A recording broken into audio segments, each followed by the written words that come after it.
Yes guys, welcome back to another video. Welcome to the George Benson football channel. We are going to have a very busy last couple of days of the transfer window. Sandwiched between all of that, we've got Wimbledon tonight in the Carabao Cup. It's a busy time, so make sure you are subscribed to GBFC so that you don't miss any of the content. Of course, if only if you enjoy it, that is. Hit the like button as well. Today, first thing in the morning, it's an early doors video because probably as today goes on, there are 2 full days left of the window now. Closes on Friday at 11 PM UK time. So after that, we can all go and enjoy our weekends with Chelsea up against Nottingham Forest. But today, first of all, we're talking Cucurella, Chalobah, Joao Felix, Maatsen, Arsenal and Emil Smith Rowe, and then Barcelona, and why I think as we go through these last couple of days, Chelsea negotiating with Barcelona could be something that we see, as we're led to believe Chelsea could be on the verge of doing a madness to end this transfer window. There have been a few cryptic tweets from journalists. Things are very quiet, but the rumour mill is that Chelsea are ready to break the bank again with a top-level signing. And I'm going to talk about 2 that I think are relatively realistic right now from Barcelona. But we begin. Fabrizio Romano. Understand Manchester United have reached an agreement in principle with Cucurella on personal terms. Green light arrived on the players' side. Man United won't negotiate for any other left-back right now as they want to get Cucurella deal done with Chelsea as soon as possible. The initial offer from Manchester United for Cucurella for loan for the season was 2.5 million quid with no option or obligation to buy the player.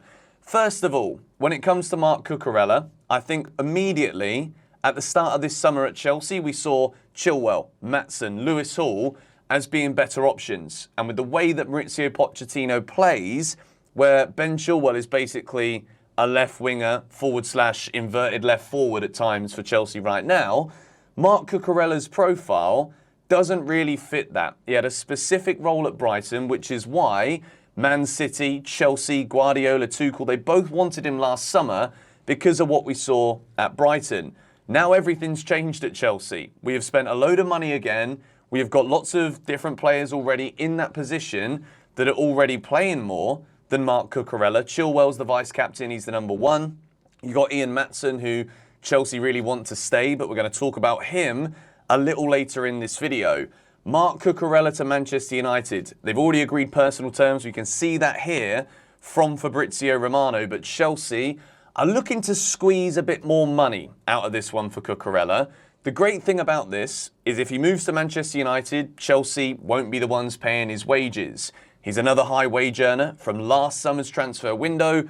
If we can get 5 million, maybe, I think 5, if Man United have gone in at 2.5, so I think we're going to get higher than that. Probably 5 could be the maximum. But Manchester United really want to get this deal done. Cucurella would be happy for the move. They desperately need a left-back. I think it's a good move. Cucurella gets Champions League football. And who knows, maybe he can resurrect his Chelsea career from next pre-season. Or potentially, we just look at this one as a bit of a mess. We wasted a bit of money. Get a loan fee in for this year. Get the wages off the books. Look at what we saved there. And then try and push a sale for Marc Cucurella next summer. We move. Told stories about Trevoh Chalobah now undergoing medical tests at Bayern are wide of the mark. No medical in London or Munich as of now regarding Chalobah's move to Bayern. Negotiations between Bayern and Chelsea took place. CFC insist on permanent deal or no way. In any case, Pavard will 100% join Inter. Since then, that has now been finalised. Benjamin Pavard has joined Inter Milan. He's flown in to Milan is what we're looking for. So now, this deal for Chalobah to Bayern Munich is really going to heat up. We can see here from Christian Falk, top journalist in Germany. Talks with Chalobah, Chelsea and Bayern are getting hot. Decision about Pavard's future expected today. This is, of course, all happening yesterday. And since we've seen Pavard's move to Inter Milan, we can firmly expect now that Bayern Munich are going to be heating up their offers for Trevoh Chalobah. There's also an interesting debate here around, could that be the only business that Chelsea and Bayern Munich do in the last couple of days of this window. Bayern Munich have reportedly expressed an interest in Conor Gallagher, a player that Chelsea have been open to sell. It's been one of those back and forth debates that we've had here on this channel all summer. Gallagher, when it comes to players staying at Chelsea, I want players that really want to be here, that love Chelsea Football Club, and that are quite clearly, with what they're doing on the pitch, showing that they can be a part of the current project and the manager's plans. Gallagher has evolved in the early stages of this season. Some people aren't happy to admit that because they just want him sold. They don't think he's very good. When you look at all the things that Chelsea have said about Mount, Gallagher's actually fulfilling that right now. The boy who had a dream. And at this point in time, Gallagher, he's said all this time he wants to stay. And now he's got a place in Pochettino's team. And he's doing a really good job, to be quite fair. But is there any way here? Chelsea want an attacking midfielder. This would be the craziest deal of the whole summer. Jamal Musiala, we sold him for 200k a few years ago. He's probably worth in excess of 120 million quid now. Chelsea, our owners, we've been doing madnesses all year, not even just this bloody summer. Is there a way that Chelsea can package Chalobah, Gallagher for Musiala? It's going to take a hell of a lot of money on top of both of those players leaving to Bayern Munich, but we're going to park that as just a mere dream, a mere thought at this moment in time. But who knows? Crazier things have happened, and this is Chelsea Football Club. Or maybe crazier things actually haven't happened than that. I think that could well be the most redonkulous deal of the summer. We move to discuss Joao Felix. Joao Felix is waiting for Barcelona. He's also open to a Chelsea return, but the club haven't changed their position. Saudi remains an option in September. Al Hilal already tried earlier in the window. Al Ittihad not entirely ruling out a move either. Felix at Atletico Madrid, it's done. Barcelona, they want Joao Felix at the club, which is why we're going to discuss in a bit more detail in a moment Ansu Fati and Raphinha from Barcelona. We know Barcelona's position.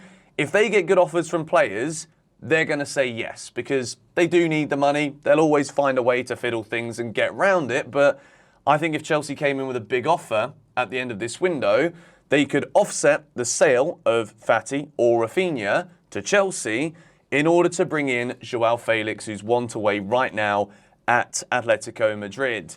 Felix has been one that we've not really spoken about too much because there's really no point. Chelsea have made it pretty clear Pochettino doesn't want him, so a Chelsea return is very unlikely. And at this point, I don't really see why that would change, as Chelsea seem to have their eyes on multiple different players, not just in the Premier League, but across Europe as well. And the Felix experiment, it didn't really work. Now we've got a manager who wants his players to be running, pressing, playing hard, high up the pitch, doing a lot of work off the ball. And Joao Felix isn't that guy. I really like him as a player, but I do think a lot of that is the tinted glasses of he does a few nice flicks once in a while. That is the honest opinion. We move to discuss Burnley. This is from Sasha Tavalieri here. Burnley working on a loan deal for Ian Maatsen. Likely that two offensive targets joined the Dutch in the last days of the window at Turf Moor. Burnley might be looking to do business. Ian Maatsen, Vincent Kompany's wanted him. They've had a really bad start in the Premier League. They're getting battered. So I think Burnley will be aggressive if they are to pursue the signing of Ian Maatsen from Chelsea. However, we've sold Lewis Hall to Newcastle. Cucurella is wanting to go to Man United. Man United want him.